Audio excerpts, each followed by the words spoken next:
ഏത് കുഞ്ഞും പിറന്നു വീഴുന്നത് ശുദ്ധ പ്രകൃതത്തിലാണ്.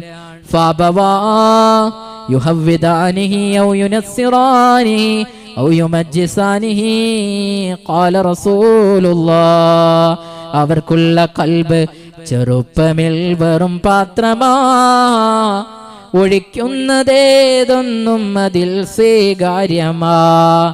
ഒഴിവുള്ള പാത്രം സ്വീകരിക്കും പാല്, അതുപോലെയാണതു സ്വീകരിക്കും കീല്.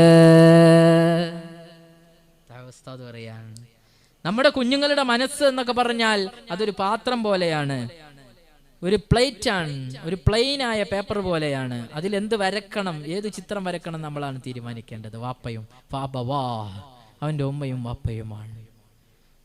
ഏതാണോ നിറക്കുന്നത് അതാണ് അവന്റെ ഹൃദയത്തിലേക്ക് ആഴ്ന്നിറങ്ങുന്നത്. അതുകൊണ്ട് എൻ്റെ ഉമ്മമാരെ, എൻ്റെ ഉപ്പമാരെ, നമ്മുടെ കുട്ടികൾക്ക് നല്ല മദ്രസ വിദ്യാഭ്യാസം കൊടുത്ത് അദബുള്ളവരായി വളർത്തണം. ആ അദബാണ് എല്ലാറ്റിൻ്റെയും വിജയം.